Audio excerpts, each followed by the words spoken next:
হবিপুর আদিবাসী নাবালিকাকে ধর্ষণের ঘটনায় বুধবার সকালে নির্যাতিতার বাড়িতে গিয়ে পরিবারবর্গের পাশে দাঁড়ালেন মালদা জেলা বামফ্রন্টের নেতৃত্ব। সুবিচার পাওয়ার জন্য লড়াই চালিয়ে যাওয়ার সাহস যোগান পরিবারের সদস্যদের। বুধবার জেলা বামফ্রন্টের প্রতিনিধি দল নির্যাতিতার বাড়িতে যান। এই প্রতিনিধি দলে ছিলেন জেলা বামফ্রন্টের আহ্বায়ক অম্বর মিত্র, আরএসপি জেলা সম্পাদক সর্বানন্দ পাণ্ডে, সিপিআই জেলা সম্পাদক বাবর সরকার, ফরওয়ার্ড ব্লক নেতা প্রকাশ দাস সহ অন্যান্য নেতৃত্বরা।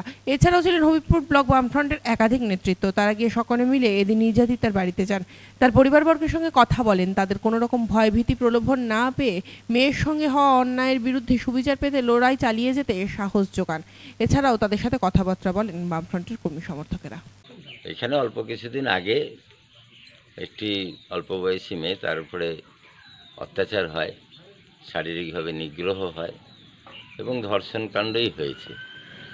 ফলে আমরা সেই গ্রামে এসেছি কথাবার্তা মানুষের সাথে বলার জন্য, সেই পরিবারের সাথেও কথা বলার জন্য, এবং যাতে মাথা উঁচু করে ওই পরিবার থাকে, লড়াইয়ের শেষ অবধি আমরা তার পাশে থাকব, যাতে অপরাধী ব্যক্তি শাস্তি পায়, দৃষ্টান্তমূলক শাস্তি হয় এই অপরাধীদের।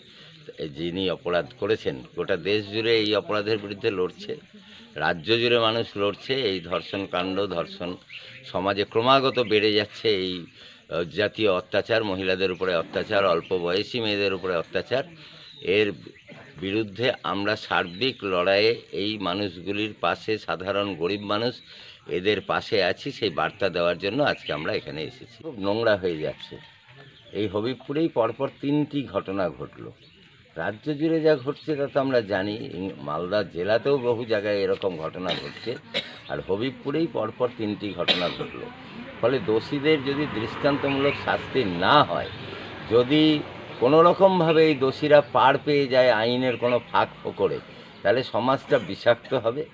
যা এই নিগৃহীতার বাবাও বললেন যে সমাজটা ধ্বংস হয়ে যাবে যদি এদের উপযুক্ত শাস্তি না হয়, বিচার না হয়।